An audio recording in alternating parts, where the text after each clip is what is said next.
ये देश जाना जाता है अपने साफ पानी और सुनहरे रेत के समंदर की वजह से। यहाँ की संस्कृति सबसे ज्यादा पुरानी और मॉडर्न मानी जाती है। किसी को कोई फर्क नहीं पड़ता किसी ने कपड़े पहने हैं या नहीं। यहाँ ऐसे बीचेस की भरमार है जहाँ बिना कपड़ों के घंटों धूप सेकना मानो यहाँ की परंपरा बन चुका हो। इस देश की एक एक इमारत इतिहास के पन्नों में अपनी अलग कहानी बयां करती है। इस देश से सिकंदर महान जैसे राजाओं ने दुनिया भर में शासन किया।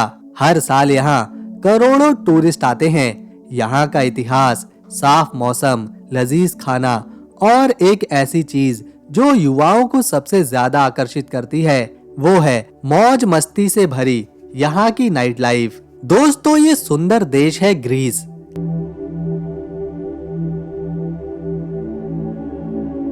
ये देश मौजूद है मेडिटेरियन सी के किनारे पर। इसे आइलैंड देश भी कहा जाता है क्योंकि ये 6000 आइलैंड्स और आइलैंड्स से मिलकर बना है। इन 6000 आइलैंड्स में से गिने चुने आइलैंड्स ही हैं जहां पर इंसान रहते हैं। क्रेट आइलैंड, रोडस आइलैंड, कॉर्फू और सेंटोर्नी आइलैंड पर सबसे ज्यादा आबादी देखने को मिलती है। इस देश में चाहे कोई कहीं भी चला जाए वो समंदर से 85 मील यानी के 136 किलोमीटर से ज्यादा दूर नहीं जा सकता। अगर हम ग्रीस का मैप देखें तो इसके उत्तर पश्चिम में अल्बानिया है, सिर्फ उत्तर की दिशा में मैसेडोनिया है, उत्तर पूर्व की दिशा में बुल्गारिया है और पूर्व की तरफ टर्की देश मौजूद है। ये है देश की राजधानी, यहाँ का सबसे बड़ा और खूबसूरत शहर एथेंस, जो अपने आप में एक अलग कहानी बयां करता है। राजधानी में जो एक बार घूम लेता है वो मानो यहीं का हो जाता है। जहां एक तरफ यहाँ आपको आधुनिक जीवन की झलक देखने को मिलेगी तो दूसरी तरफ हजारों साल पुरानी इमारतें आज भी यहाँ खड़ी हुई हैं। ये है एथेंस सिटी की पहचान, एक्रोपोलिस। दरअसल ये एक पहाड़ी है, लेकिन ये कोई मामूली पहाड़ी नहीं है। ये हजारों सालों से यहाँ मौजूद है, जिस पर सदियों पुरानी और प्रसिद्ध इमारत बनी है। उन्हीं में से एक है पार्थेनॉन। ये इस पहाड़ी की सबसे खास इमारत है। दरअसल ये एक मंदिर है जो ग्रीक की देवी एथेना के लिए बनाया गया था। इसे 447 बीसी यानी के ईसा मसीह के जन्म से 447 साल पहले बनाया गया था।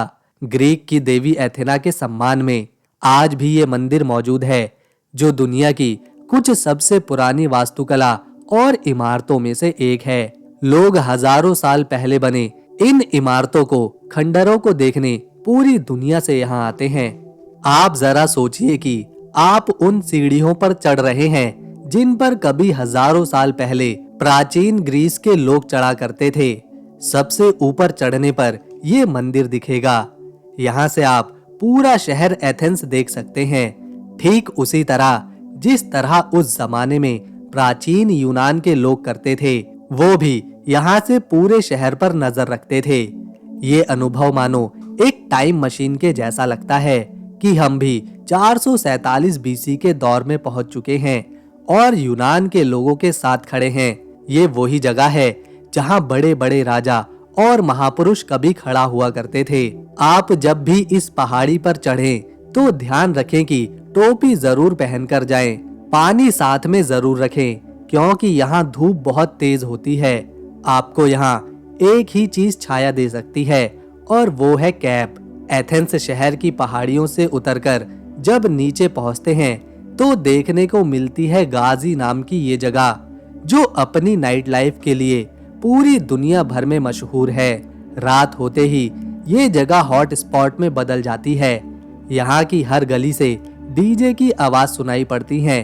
सड़कों पर लोग नजर आते हैं। जो सबसे ट्रेंड में गाने होते हैं उनकी आवाजें कानों में आने लगती हैं। यहाँ आपको बेहतरीन क्लब और बार देखने को मिलेंगे, जो हर एक अपना अलग अलग स्टाइल रखता है, अपना स्वाद रखता है। जिन्हें नाचना पसंद है वो ड्रिंक्स के साथ यहाँ थकने के बाद भी डांस करना बंद नहीं करते। जिन्हें शांति से ये माहौल देखना पसंद है उन्हें यहाँ कोई डिस्टर्ब नहीं करता। यहाँ ग्रीस की लोकल महिलाएं तो होती ही हैं, साथ में विदेशी टूरिस्ट भी बड़ी संख्या में होते हैं। गाजी का माहौल ऐसा है कि यहाँ कुछ ही मिनटों में किसी न किसी से दोस्ती हो ही जाती है। ये जगह पार्टी करने वालों की पहली पसंद है। ये एथेंस में मौजूद प्लाका नाम की जगह है, जो राजधानी की सबसे रंगीन और दिलचस्प जगहों में से एक है। इसकी गलियों के किनारों पर बनी इमारतें अलग अलग रंगों से पेंट हुई हैं, जिन्हें देखकर लगता है कि किसी ने अपने हाथों से एक शानदार पेंटिंग बनाकर यहाँ पर चिपका दी हो। यहाँ पतली पतली गलियों में कई कैफेज और रेस्टोरेंट देखने को मिलते हैं। यहाँ हाथ से बनी ग्रीस की पारंपरिक चीजें बिकती हैं। ग्रीस का स्वादिष्ट खाना खाने को मिलता है। यहाँ एक म्यूजियम है, एक गार्डन है और कहीं कहीं ये गलियां ऊंचाई से नीचे की तरफ बढ़ती हैं, जो किसी झूले का अनुभव देती हैं। अचानक से कब ये गलियां एक चौड़ी सड़क में बदल जाती हैं, इसका पता ही नहीं चलता। ये जगह पुराने शहरों की याद दिलाती है, जहां शांति है, समंदर है और पुराने जमाने की संस्कृति। ये है राजधानी में मौजूद एक और ऐतिहासिक जगह, जिसे कैप सोनियन कहा जाता है। इसका एक किनारा समंदर से जुड़ा है और ये समंदर है एगियन।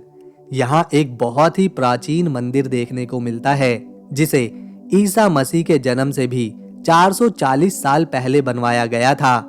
इसका नाम है पोसेडॉन मंदिर। ये मंदिर समंदर के देवता के लिए बना है। हैरानी की बात है कि इस मंदिर के 16 खंबे आज भी उसी मजबूती के साथ खड़े हैं, जो लोगों को हैरानी में डालते हैं। जब एगियन समंदर से कोई गुजरता था या सफर करता था, तो वो इस मंदिर में जरूर आता था। वो यहाँ आकर प्रार्थना करते थे पोसेडन देवता से वो उन्हें सुरक्षित रखें और समंदर में उनका सफर आसान बनाए। उस जमाने में यह एक प्रमुख मंदिर था ग्रीस में, क्योंकि ये पहाड़ी पर बना है, तो यहाँ से सूरज को डूबते हुए भी देखना बहुत ही मजेदार होता है। बहुत से टूरिस्ट इस मंदिर को देखने आते हैं और सोच में पड़ जाते हैं कि हजारों साल पहले बने इस मंदिर के 16 खंबे आज भी कैसे खड़े हैं। मंदिर को डोरिक आर्किटेक्ट के डिजाइन में बनवाया गया है। जब यहाँ खुदाई करी गई थी, तो यहाँ से कुछ मूर्तियां और उस जमाने के कपड़े भी मिले थे। प्राचीन समय से ग्रीस को भारत के लोग यूनान बुलाते थे और ग्रीस में रहने वाले लोगों को यूनानी। ये खूबसूरत देश फैला हुआ है 1,31,957 स्क्वायर किलोमीटर के एरिया में, जो ना तो बहुत ज्यादा बड़ा है और ना ही बहुत ज्यादा छोटा। क्षेत्रफल के लिहाज से ग्रीस दुनिया का 97वां बड़ा देश है, जिसकी आबादी लगभग 1 करोड़ 4 लाख है।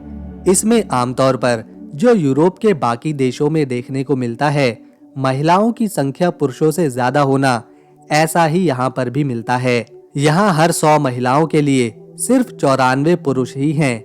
यहाँ की आबादी के लगभग 95% लोग ईसाई धर्म को मानते हैं। 3% में नास्तिक हैं या अलग अलग धर्मों को मानने वाले लोग हैं, जबकि 2% में इस्लाम को मानने वाले हैं, जो यहाँ की माइनॉरिटी कम्युनिटी से आते हैं। दुनिया इसे ग्रीस नाम से जानती है, लेकिन इसका ऑफिशियल नाम हेलेनिकी डेमोक्रेशिया है। यहाँ की करेंसी है यूरो, जो कि इंडिया के 91 रुपए के बराबर है। आपको जानकर हैरानी होगी कि 2002 से पहले यहाँ यूरो नहीं बल्कि ड्रेथमा नाम की करेंसी चलती थी, जिसकी कीमत बहुत ही कम थी। लेकिन 2002 के बाद यूरोप के कई देशों ने यूरो को अपनाया और उन्हीं में से एक ग्रीस भी है। इससे इनकी अर्थव्यवस्था को काफी फायदा हुआ। हम सभी ने किताबों में ये जरूर पढ़ा है कि इस शब्द की उत्पत्ति ग्रीक भाषा से हुई है। दरअसल इंग्लिश, जिसे आज दुनिया भर में बोला जाता है, जो कि एक ग्लोबल लैंग्वेज है, उसके सैकड़ों शब्द ग्रीक भाषा से ही आए हैं। स्कूल, जिसे ग्रीक भाषा से ही लिया गया है। स्कूल शब्द का ग्रीक भाषा में मतलब होता है टाइम पास करने की जगह। ये देश जितना प्राचीन है, उतना ही बुद्धिमान लोगों की जन्मभूमि भी है। आज हर स्कूल में पढ़ाई जाने वाली ऑर्का मेटामेरिज्म, पाइथागोरस और यूक्लिड, जो मैथ के चैप्टर्स में शामिल करी जाती है, इसे ग्रीस में ही खोजा गया था। इस देश में लोग वोटिंग करने को बहुत जरूरी मानते हैं और पूरी तरह से सोचने समझने के बाद ही वो अपना नेता चुनते हैं। जहां हमारे देश में 18 साल का होने पर वोटिंग करने का मौका मिलता है, तो वहीं ग्रीस में 17 साल की उम्र में पहला वोट डाला जाता है। हालांकि ये जरूरी या अनिवार्य नहीं है कि ग्रीस में सभी लोग वोट डालें, लेकिन यहाँ 80 से 85% लोग मतदान जरूर करते हैं। जब ग्रीस की बात हो रही है और अलेक्जेंडर द ग्रेट की बात ना हो, सिकंदर महान की बात ना हो, तो ऐसा कैसे हो सकता है। सिकंदर महान, जिसके बारे में हम सब ने अपने स्कूल के दिनों में किताबों में जरूर पढ़ा है। सिकंदर का जन्म 356 बीसी में इसी देश में हुआ था।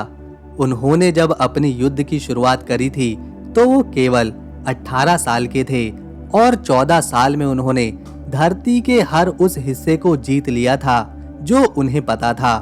उन्होंने पर्शिया जीता, जो आज का ईरान है, उन्होंने इजिप्ट जीता और भारत के भी कई हिस्सों पर जीत हासिल करी, जैसे पंजाब में और मुल्तान में। मुल्तान तो अब पाकिस्तान का शहर है। पहली बार सिकंदर ने भारत में 326 बीसी में कदम रखा था। इसके अलावा सिकंदर ने राजा पोरस के साथ झेलम नदी के किनारे युद्ध किया था, जिसमें सिकंदर को जीत मिली थी। लगभग पूरी दुनिया को जीतने के बाद ही उन्हें महान सिकंदर कहा जाने लगा, क्योंकि वो कभी कोई जंग नहीं हारे थे। ये जहां भी जीतते थे वहां अपनी संस्कृति, धर्म साथ ले जाते, अपनी राजनीति ले जाते। दुनिया के कई इलाकों पर इन्होंने अपनी संस्कृति, खान पान और विचारों की कभी न खत्म होने वाली छाप छोड़ी। उन्होंने अपने समय में कई नए शहर बसाए। जब सिकंदर महान केवल 32 साल के थे तो वो बेबीलोन में थे, जो आज का इराक देश है। ऐसा माना जाता है कि उन्हें वहां उनके दुश्मनों ने जहर देकर मार दिया, पर यह बात इतिहासकार पूरी तरह से साबित नहीं कर पाते। कुछ का मानना है सिकंदर को बीमारियों की वजह से जान गंवानी पड़ी।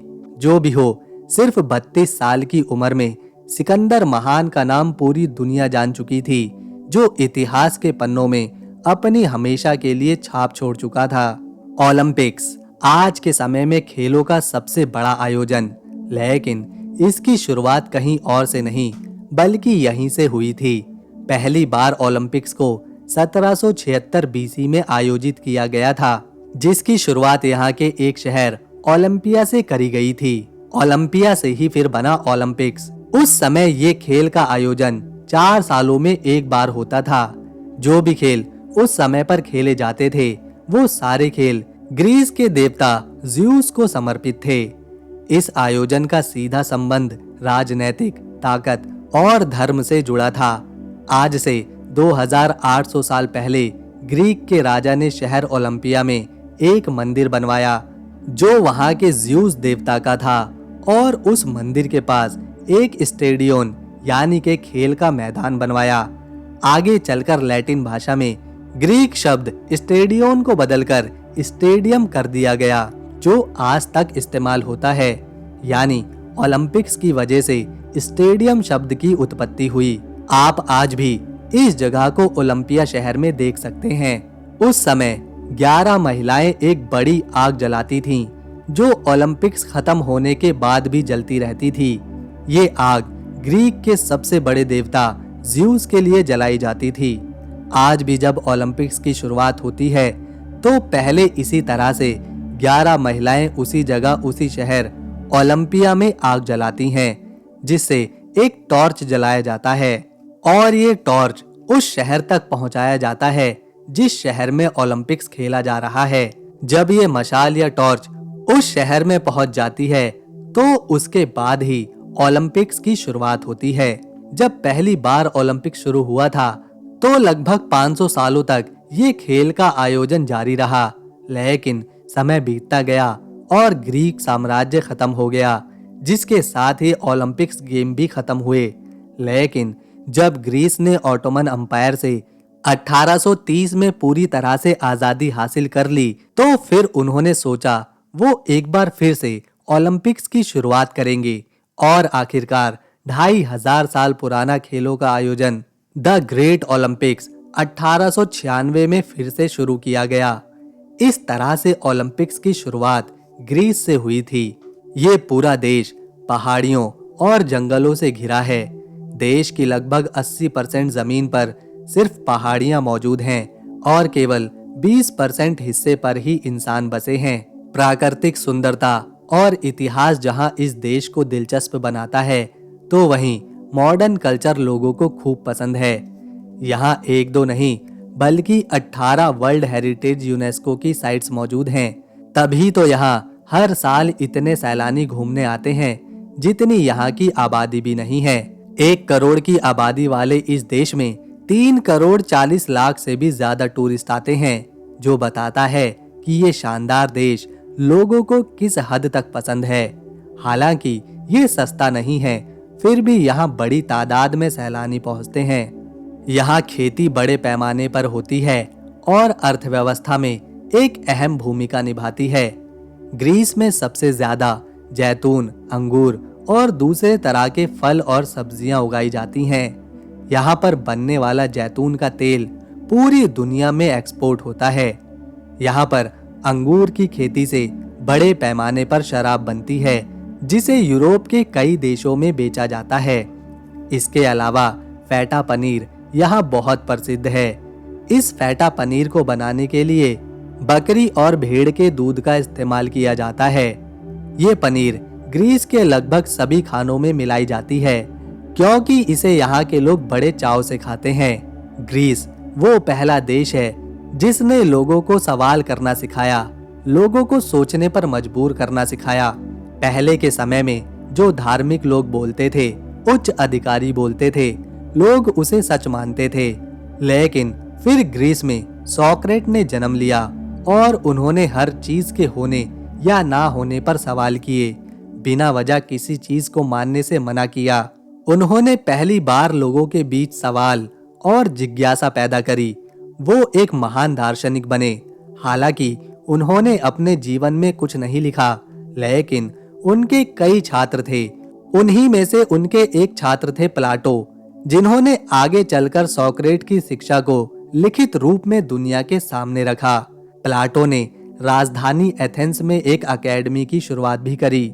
यहाँ छात्रों को फिलॉसफी, मैथमेटिक्स और दूसरे विषय सिखाए जाते थे। इसके अलावा होमर जैसे महान कवि भी यहीं पर जन्मे थे, जिन्होंने इलियड और उदैसी जैसी कविताएं लिखी। ऐसे ही ग्रीस के एक और महान दार्शनिक हुए, जिन्होंने दुनिया को एक नई राह दिखाई। शिक्षा के क्षेत्र में, आजादी के लिए, जीवन के क्षेत्र में और आत्मविश्वास के बारे में उन्होंने कई ऐसी बातें कहीं जिनसे पूरी दुनिया प्रभावित हुई। उनका नाम था एरिस्टोटल। उनकी एक लाइन है, शिक्षा प्राप्त करने का सफर भले ही मुश्किल भरा है, लेकिन इसका फल उतना ही मीठा और फायदेमंद है। यहाँ के लोगों को समंदर से बहुत प्यार है, इसीलिए यहाँ का राष्ट्रीय जानवर कोई और नहीं बल्कि सबसे समझदार मछली यानी के डॉल्फिन है। इस मछली को ग्रीस की संस्कृति और मान्यताओं में काफी खास माना जाता है और ये लोग डॉल्फिन को हमेशा यहाँ के देवी देवताओं की कहानियों के साथ जोड़ते हैं। कुछ ही समय पहले एक डॉल्फिन एक समंदर के किनारे पर पहुंच गई थी जो जख्मी थी। तभी वहां एक गार्ड आया। उसने उस जख्मी डॉल्फिन का इलाज किया और वापस उसे समंदर में भेज दिया। ये बात दिखाती है कि यहाँ डॉल्फिन कितनी ज्यादा महत्व रखती है। ग्रीस के लोगों को नाटक, कला, संगीत जैसी चीजों में बहुत रुचि है और ये सब यहाँ हजारों साल से होता आ रहा है। इसी से जुड़ा यहाँ एक त्योहार मनाया जाता है जिसे एथेंस एपिडोरस फेस्टिवल कहते हैं। ये त्योहार हर साल गर्मियों के मौसम में जून से अगस्त के बीच होता है।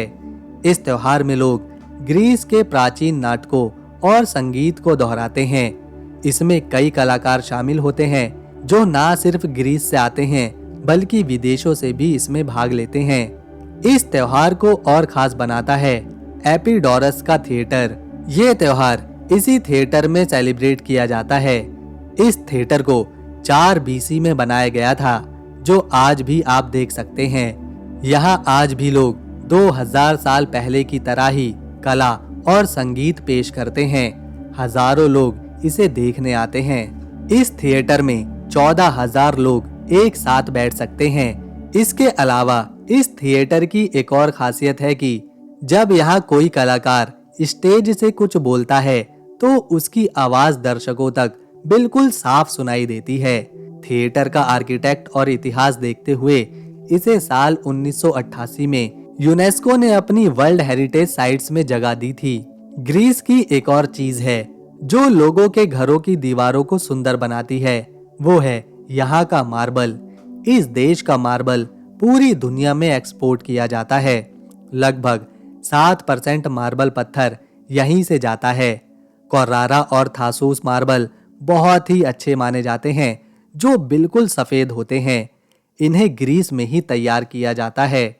यहाँ के मार्बल ग्रीस की प्राचीन इमारतों से लेकर आधुनिक घरों में देखने को मिलते हैं। सेंटोर्नी आइलैंड का लगभग 90% हिस्सा इन्हीं मार्बल पत्थरों की इमारतों से बना है। ये है देश का सबसे बड़ा म्यूजियम, नेशनल आर्कियोलॉजिकल म्यूजियम, जो कि राजधानी एथेंस सिटी में मौजूद है। इस म्यूजियम में घुसते ही मानो टाइम उल्टा चलना शुरू कर देता है, क्योंकि सामने नजर आते हैं हजारों साल पुराने ग्रीक में बने मूर्तियां, कलाकारी, हाथ से बने आर्टफैक्ट्स। यहाँ की हर एक चीज प्राचीन ग्रीस की सभ्यता को दिखाती है। हर मूर्ति, हर कला की अपनी एक अलग कहानी है। जो भी ग्रीस जाता है और जिसे प्राचीन चीजें देखने में इंटरेस्ट है, वो इस नेशनल म्यूजियम में जरूर आता है। इस देश में एक भी नदी नहीं है, लेकिन मेडिटेरियन सी जरूर है, और इसीलिए यहाँ की कोस्ट लाइन दुनिया की सबसे लंबी कोस्ट लाइन में से एक है, जो कि 13,670 किलोमीटर तक जाती है।